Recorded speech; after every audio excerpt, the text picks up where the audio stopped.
Prime time में बात करेंगे। हमारे साथ राकेश सिन्हा हैं और अभय कुमार दुबे हैं। इस बीच ये खबर जेएनयू से आ रही है कि जेएनयू के एबीवीपी यूनिट से जुड़े कई छात्रों ने इस्तीफा दे दिया है। उनका कहना है कि राष्ट्रवाद, नेशनलिज्म और हुलीगनिज्म यानी गुंडागर्दी दोनों में फर्क है और जिस तरह से झंडे का इस्तेमाल हुआ है और वगैरह वगैरह चीजें हुई हैं, वो इसका विरोध करते हैं और अपनी पार्टी से, संगठन से इस्तीफा देते हैं। अजय दुबे, अगर मैं आपसे पूछूं कि आप देशद्रोही हैं, तो क्या आप मेरे दर्शकों को आप बता सकते हैं कि मेरे इस गुस्से में और ये उंगली दिखाने की प्रवृत्ति में राष्ट्रवाद के क्या खतरे हैं और क्या समझ है? अगर आप मुझसे ये पूछेंगे तो मैं हंस दूंगा। क्यों आप हंस देंगे? मैं हंस दूंगा क्योंकि भारत का जो राष्ट्रवाद है वो नहीं है जो कि जो जर्मनी में था, जहां पे यहूदियों को भट्टी में झोंक दिया गया था। स्वामीनाथन अय्यर ने बहुत अच्छा लेख लिखा है, लेकिन उसमें एक कमी है, उसमें कोई भारतीय उदाहरण नहीं है। और वो कमी मैं पूरी किए देता हूं। जब हिंदुस्तान में 1942 में कांग्रेस ने भारत छोड़ो आंदोलन की अपील की, तो उस वक्त अंबेडकर भारत छोड़ो आंदोलन के खिलाफ थे। वो तो ब्रिटिश सरकार के अंग थे। राष्ट्रीय स्वयंसेवक संघ ने आधिकारिक रूप से भारत छोड़ो आंदोलन में भाग लेने से इनकार कर दिया था। सावरकर भारत छोड़ो आंदोलन के खिलाफ थे। कम्युनिस्ट पार्टी भी भारत छोड़ो आंदोलन के खिलाफ थी। लेकिन क्या गांधी जी ने उस वक्त, जबकि भारतीय राष्ट्रवाद की अभिव्यक्ति, राजनीतिक अभिव्यक्ति अपने चरम पे थी और भारतीय आजादी के लिए संघर्ष हो रहा था, इनमें से किसी को देश का गद्दार कहा? इसमें किसी को राष्ट्र विरोधी कहा? किसी की देशभक्ति के ऊपर कोई शंका की? गांधी जी ने ऐसा नहीं किया।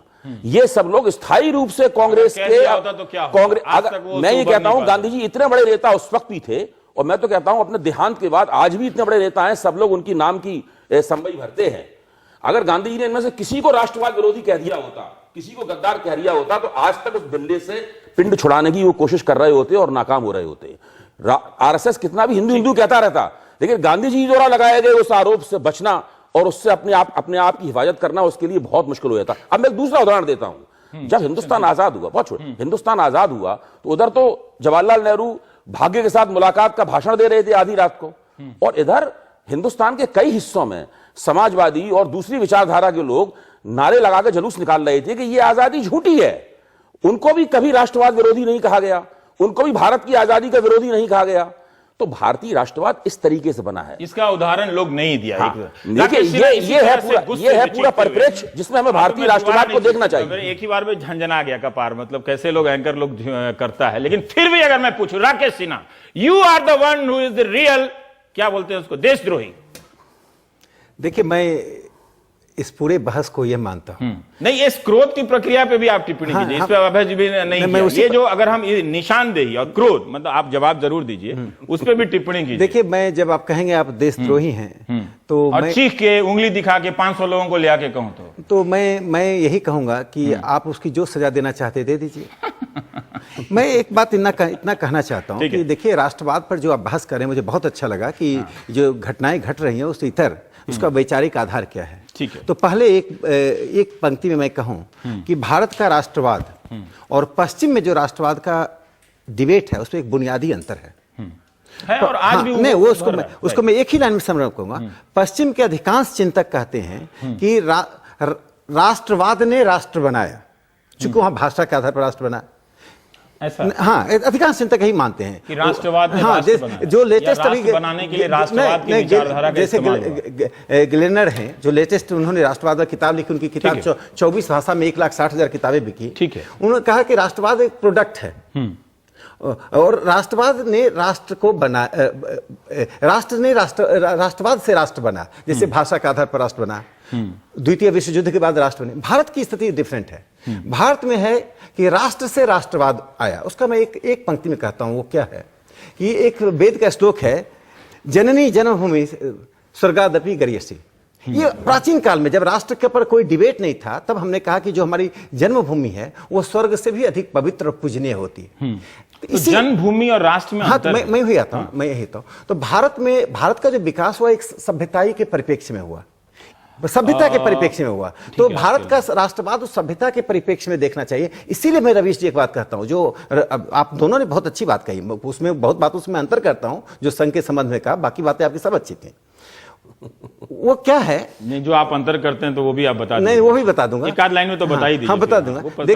देखिए, भारत का राष्ट्रवाद कोर्सिव नहीं है।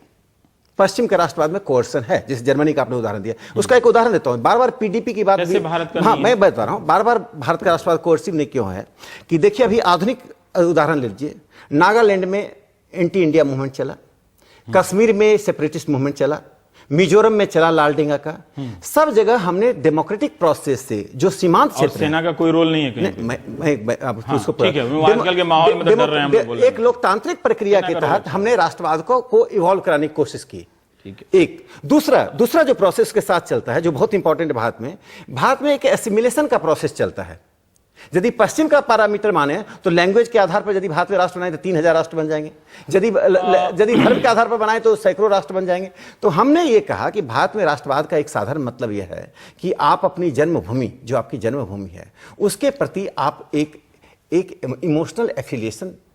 अगर आप यहाँ रुकें तो मैं इस पर टिप्पणी करना चाहता हूं कि आपने वेद के श्लोक का उदाहरण दिया, जननी जन्मभूमि, लेकिन ये और सभ्यता का उदाहरन दिया। तो सभ्यता यूरोप में भी पहले थी, ऐसा नहीं है कि जब वहां पर एक तरह से इवॉल्व आया, और सभ्यता कोई बहुत अच्छी चीज नहीं है, मैंने उसमें सामंतवाद है, उसमें कई तरह के शोषण है। हम आजकल वो कल्चरल प्रोग्राम के प्रोडक्ट के रूप में देखते हैं ना कि प्रगति मैदान में सिविलाइजेशनल कल्चरल प्रोग्राम हो रहा है।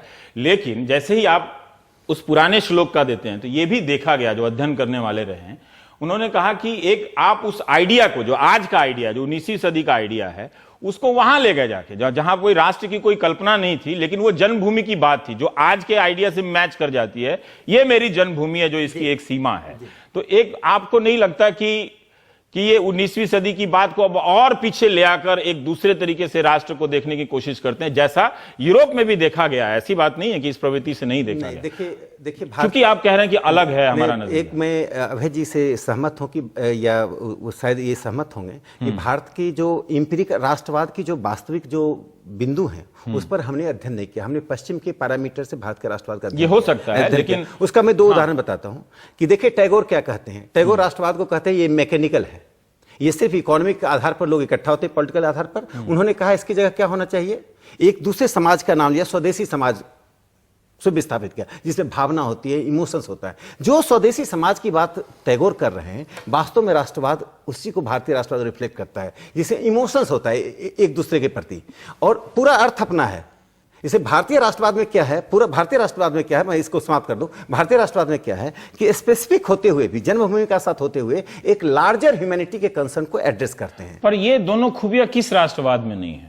मैं बताता हूं, ह्यूमैनिटी के कंसर्न वाला साम्राज्यवाद। मैं इसका बताता हूं कि पश्चिम में जितना सेपरेटिस्ट मूवमेंट चला, और जो जर्मनी में आपने देखा, कोर्सन के एग्जाम छोटे मोटे वहां भी लार्जर डेमोक्रेटिक प्रोसेस हुआ है, संदर्भ के अनुसार राष्ट्रवाद बदलता है। ऐसी बात नहीं, यहां पर कोर्सन मिनिमम हुआ है, यहां एसिमिलेशन एंड ठीक है, कोऑप्शन। लेकिन आपने जो रविन्द्रनाथ टैगोर का जिक्र किया, वो मैं अभी दर्शकों को बता दूं कि वो अगर चाहें तो सब्यसाची भट्टाचार्य ने ईपीडब्ल्यू में उसका बड़ा अच्छा विश्लेषण लिखा है, और मैं पढ़ रहा था तो मुझे लगा कि अभी अचानक जाके टीवी में क्लासरूम की तरह ठेल देना, वो गोपाल गुरु निवेदिता के लिए छोड़ देता हूं। और मुझे बहुत गुस्सा आ रहा है कि उन्होंने आपको क्यों नहीं बुलाया। आप भी एक, आपका भी एक राइट विंग का भी पर्सपेक्टिव होना चाहिए, नेशनलिज्म होना चाहिए। और क्या, जब बहस हो रही है तो होना चाहिए जिसमें सारे लोग सुने। इसमें यही तो जेएनयू की विशेषता है कि वो डिबेट को, मैं उम्मीद करता हूं कि आपका जब सम्मेलन होगा राष्ट्रवाद पे तो आप निवेदिता मेनन को बुलाएंगे। मैं तो अपने यहाँ सब लोगों को बुलाता था, आप अपने यहाँ बुलाते। और मैं बताऊं रवि सिंह, मैंने आपको कई बार आमंत्रित किया, आप नहीं आए, तो मैंने आपकी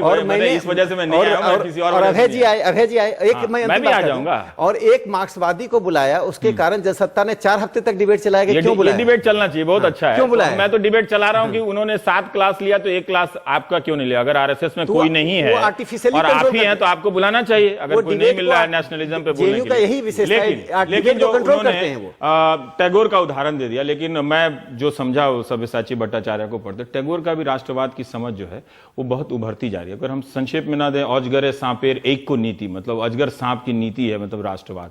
आज टैगोर होते तो लोग पता नहीं क्या करते, उनकी दाढ़ी नोच लेते कि क्या करते। मेरा कहना है कि आप बंगाल क्यों जा रहे हैं? हम लोग तो हिंदी के क्षेत्र के व्यक्ति हैं, हिंदी का चैनल चला रहे हैं। प्रेमचंद ने राष्ट्रवाद के बारे में क्या कहा था? क्या कहते? प्रेमचंद ने कहा था कि राष्ट्रवाद आज के जमाने का कोड है, तोड़ी जा सके। नहीं, प्रेमचंद ने कहा था कि राष्ट्रवाद आज के जमाने का कोड है। प्रेमचंद ने कहा था।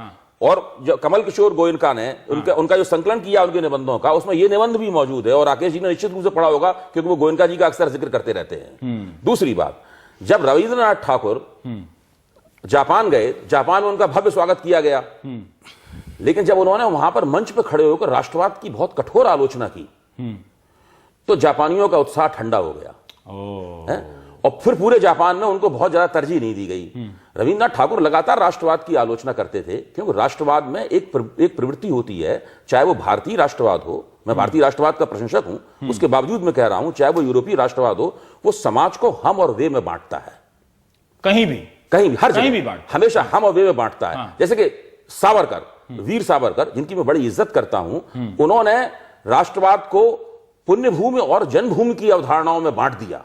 राकेश जी इस बात को अच्छी तरीके से जानते हैं कि जिनकी जन्मभूमि भारत हो सकती है लेकिन पुण्यभूमि नहीं है तो उन्हें पूर्ण नागरिक होने का अधिकार नहीं है। तो वो हमेशा होता यह है कि जो 19वीं सदी में और तुरंत 20वीं सदी में राष्ट्रवाद की जो परिभाषाएं दी गई, उन्हें अगर आप आज के जमाने में लागू करेंगे, जब राष्ट्रवाद की ये परिभाषाएं पुरानी पड़ चुकी हैं, जबकि जो भारत में नहीं रहता है, जो एनआरआई है, नॉन रेजिडेंट इंडियन है, उसको भी भारतीय राष्ट्र के निकट लाने के उद्यम में नरेंद्र मोदी सबसे ज्यादा लगे हुए हैं, और कैसे उसको पूर्ण नागरिक भारत का बनाया जाए, बस उसने भारत की नागरिकता छोड़ दी है।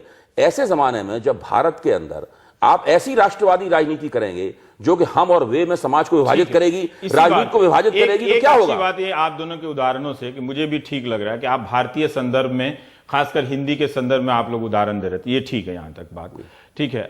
बांटने वाली बात और आप एनआरआई वाली बात, मैं ये कह रहा हूं कि सावरकर हो या कोई भी हो, 19वीं और 20वीं सदी में ये एक प्रवृत्ति थी कि जो उस वक्त के चिंतक थे, वो एक राष्ट्र, चूंकि कई तरह के देश बन रहे थे, उपनिवेश के खिलाफ आंदोलन हो रहा था, सब कोई नेशन को डिफाइन कर रहा था, ठीक है, चाहे टैगोर हो, चाहे सावरकर हो, चाहे गांधी हो, चाहे अंबेडकर हो, हर कोई कर रहा था। आज के इस दौर में हम डिफाइन कर रहे हैं या लाठी लेके? नहीं, यहाँ आपसे तो सर, मैं देखिए एक बात मैं टिप्पणी कर दूं जो अभय जी ने कहा। देखिए प्रेमचंद ने या टैगोर ने जो राष्ट्रवाद शब्द की आलोचना की, अवधारणा की आलोचना की, उनका काल और पृष्ठभूमि देख लीजिए। उस वक्त यूरोप में राष्ट्रवाद के नाम पर ही सब नंगा नाच हो रहा था। जैसे आप जर्मनी का लीजिए, आज भी हो रहा है। मैं कहूं, आज भी मैं क्या कहूं, 20 से 25 मुल्कों में मैंने क्या कहा, मैंने कहा कि उन्होंने का जिस राष्ट्रवाद की आलोचना की वो हमारा राष्ट्रवाद नहीं है। शब्द वही है, नेशनलिज्म शब्द वही है, चूंकि यूरोप से आया है। राकेश जी, ये आपने अच्छी तरह से रेखांकित किया, लेकिन क्या आप ये देख नहीं पा रहे हैं कि हमारे राष्ट्रवाद में भी उसी तरह की कमजोरियां हैं जो यूरोपियन राष्ट्रवाद में रही हैं, उसी तरह के खतरे हैं जो जर्मनी में रहे हैं? उस खतरे का जवाब आप ये बताइए कि जो लाठी लेके और झंडा लेके जो खड़े रहे, ये जर्मनी में नहीं हुआ? मैं कह रहा हूं कि हर विरोधी को कम्युनिस्ट बताना जर्मनी में नहीं हुआ। आप तो पढ़े हैं, मैं कह रहा हूं कि देखिए, मैं कह रहा हूं जो आपने मैं आपका एक अभिनंदन इसलिए करता हूं कि आप अकेले टीवी चैनल हैं, मैंने और टीवी चैनल चिल्लाने वाला नहीं, आपने अपने introduction Rakesh Sinha, you are the one, आपने अपने इंट्रोडक्शन में सुजीत की बर्बर हत्या की बात रखी। मैं यही बात कहना चाहता हूं कि भारतीय राष्ट्रवाद का जो विमर्श हो रहा था, उस विमर्श को एक पक्षीय और यूरोप केंद्रित बनाने का जवाहरलाल नेहरू विश्वविद्यालय के शिक्षकों ने किया। यही कारण है कि हमारे जैसे लोगों को नहीं पढ़ा रहे हैं। राकेश सिन्हा क्यों नहीं है? और क्यों नहीं है? एक तरह उसको दो बातें मैं दो बातें जोड़ दी। भारत में राष्ट्रवाद की जो कल्पना है, उसमें कल्पना है कि राष्ट्र के साथ वो राष्ट्रवाद आया, राष्ट्रवाद से राष्ट्र नहीं बना। इसीलिए हम अपनी संस्कृति और विरासत को महत्व देते हैं। इसीलिए जवाहरलाल नेहरू जो सबसे सेकुलर थे, उन्होंने ये सवाल उठाया था कि आपको अपनी विरासत से हृदय में झंकृति होती है या नहीं होती है। जब विरासत की, सर, ये जो पॉलिटिकल कल्चर के रूप में नेशनलिज्म यूरोप में था, तो वहां भी कई तरह के इस तरह के ड्रामेबाजियां विरासत नहीं, यूरोप में जो राष्ट्रवाद था, नहीं सर, उत्सव नहीं मनाया गया। कौन को पढ़ लीजिए, हेस को पढ़ लीजिए, ग्लेनर को पढ़ लीजिए, राष्ट्रवाद पर जितने डिबेट चले, एंडरसन को पढ़ लीजिए, स्मिथ को पढ़ लीजिए, इतना किताब बताइए कि दर्शक टीवी छोड़कर चीखने चिल्लाने वालों के पास चला जाए। स्मिथ को पढ़ लीजिए। सब लोगों ने राष्ट्रवाद को ज्यादातर राजनीतिक और आर्थिक अवधारणा से जोड़ा है, उन्होंने सांस्कृतिक पक्ष को कम रखा है। भारत में जो मैं कह रहा हूं, जो आरएसएस और बीजेपी कहना चाहती है, वो कहना ये चाहती है, जब आप राष्ट्रवाद को परिभाषित करते हैं तो आप अपनी विरासत को, अपनी संस्कृति को और सांस्कृतिक इतिहास को उपेक्षित ना करें। सिर्फ एक ही संदर्भ है जो जवाहरलाल नेहरू विश्वविद्यालय के जैसे प्रोफेसर जानबूझकर एक्सक्लूजन में विश्वास करते हैं।